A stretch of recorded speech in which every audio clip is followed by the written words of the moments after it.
listening to the Merriweather Council, a podcast featuring realistic and concise advice for makers in business. I'm your host, Danielle, and I fully believe in and celebrate the reality of gainful self-employment through craft. I can't wait to help you turn your crafty tendencies into profits, so let's get started. Hey friends, welcome back to the Merriweather Council podcast. Thank you so much for joining me again today. On this episode, we are going to talk about something that I know is very common and can be difficult to deal with, and that is sharing supplies, sources, and how you make things. At one point or another, I believe all makers will receive a message requesting information related to how they make their products and with what materials exactly. I know this is a moderately controversial topic in the maker space, and as always, I want to remind you that we do not have to agree on this at all. Everyone gets to choose how they run their business, and it's important that we all respect the choices other business owners have made, even if they aren't the same as the choices we would make for our own business. Of course, these kinds of prodding supply questions could come from a potential buyer who has a particular interest in something that is not currently outlined in your shop or listing. For example, is it vegan or similar? Side note though, if you do source for sustainability, ethics, or other common or popular interests, you should emphasize that on your site or in your product descriptions to begin with. That can really only help you align to your ideal client more. Often, though, these inquiries do come from people who just want to make what you make, either to bypass the purchasing process, thinking it will save them money. Does it ever? Or because they do already or want to or think they want to sell the same sort of product that you do. It's entirely and completely up to you how you handle these situations. Some people don't mind being asked and will share freely, and that is okay. Others feel that it is an invasion of privacy and that it threatens their business in some way, and that is also okay.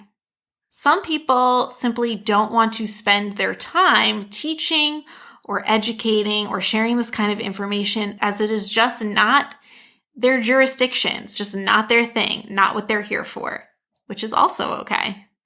There is no right or wrong answer here, just decisions and seeing those decisions through. You don't even have to react or respond the same way each time it happens. Now, I generally prefer not to share proprietary information. That's just a decision I've made in my own business based on my experiences. Not because I think it's some big secret that no one else can find out. Actually, quite the opposite. I think people can find things if they look. I am also in the camp of that's just not a good use of my time right now. You should consider that even if you are okay with sharing information sometimes or with specific people or in certain situations or all of the time, once that information gets shared, it can be shared again outside of and beyond your control. That's just something to consider. Again, entirely up to you what you want to do, but just remember that just because you have told one person does not mean that information is safe with that one person. They can now share it as well. So if there are concerns, maybe that's a consideration for you. In any event, here are 3 possible ways you can react or reply to questions about suppliers or when people inquire about your trade secrets, proprietary information, or processes. The thing to keep in mind here is that it really comes down to priorities and boundaries, which again will be different for everyone. I feel like this is an appropriate time to interject this little tidbit. One thing I have learned in my time as a business owner is that the person I trust the most is me. No one knows better about my business than I do, and I trust my intuition entirely. No one knows better about what I experience or what I feel after I take an action than I do. I look for support, obviously, in my business, and I lean heavily on my mentor and my colleagues, but I do not default to their advice blindly. I listen to it, And I hear it, but in the end, if that advice does not feel right to me, I'm not going to do it. So I want to encourage you to trust yourself as well as a business owner and what you know about yourself as a person. If your senses are all lit up saying no, no, no, or yes, yes, yes, you should trust that. That's just a little tidbit. Okay, so it is okay and healthy to set boundaries in your business. Boundaries aren't always built to keep people out. Sometimes they are built to help keep you focused. So if you need a boundary, set one. Focus in this case could be not spending time educating people if that's just not your thing. Just an example. Thank you so much for listening to today's episode of the Merriweather Council podcast. If you are enjoying the podcast and the topics and conversations here stir up additional questions for you, such as, okay, Danielle, I get it, no opt-in coupons. What should my opt-in be? Or things are going really well for me in my business, but I don't want to get complacent. Now what? Or, for the love, I hate Instagram, but what else is there? How do I market my business in a way that doesn't feel horrible? If those are the kind of questions that the podcast stirs for you, then I'm excited to tell you that those are the exact things we sort out with you inside of the Council. The Council is our membership experience for handmade business owners who want to grow their business alongside other like-minded entrepreneurs in the makerspace. The Council is where all of our new exclusive content is housed and where conversations happen daily about all manner of business betterment. The Council is where makers in business can get peer, expert, and mentor support in growing the business they want to run, no matter what that looks like.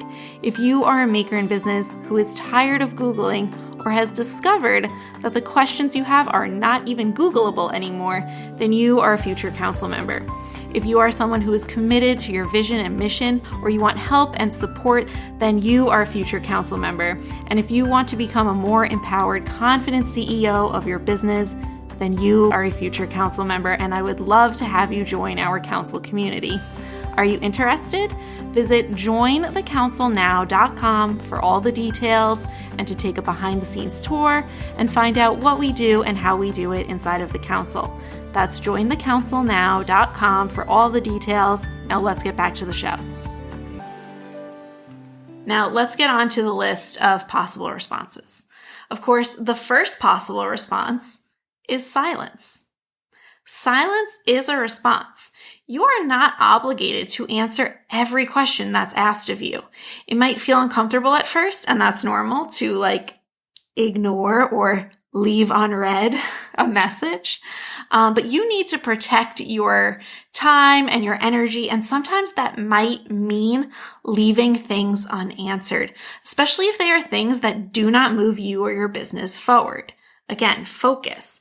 If you aim to sell products primarily and not education, it might not be worth your effort to give people whatever information it is they're asking for, particularly if you are sensing that they are trying to recreate your products.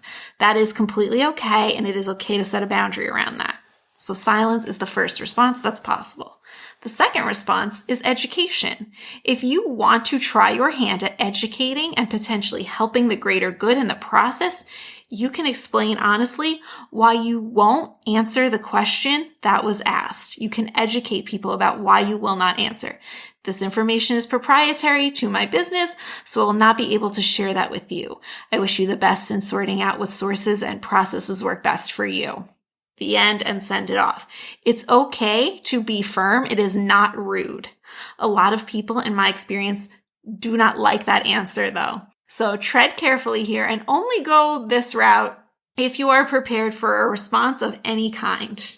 Good or bad, you'll probably get both. You might even get silence as a response back to that. Now, the third one is you could tell them. The third option is to just tell them. There is always the option to simply share exactly what you do, how you do it, with what materials, and what your process is.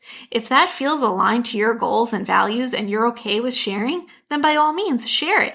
There is absolutely nothing wrong with sharing, just like there is absolutely nothing wrong with keeping it under lock and key. You get to decide. This is about you and what you want to do. Remember, there are no wrong choices here or in any aspect of your business. There are only choices and outcomes of those choices. So I genuinely hope that you will consider this if this is something that's come up for you. If it hasn't, it will. Thank you so much for joining me today. I really hope this was helpful. If it was, share it with a fellow maker, and we'll see you on the next episode. To get the show notes for today's episode and for a list of all episodes and their show notes, please visit meriwethercouncilblog.com/podcast.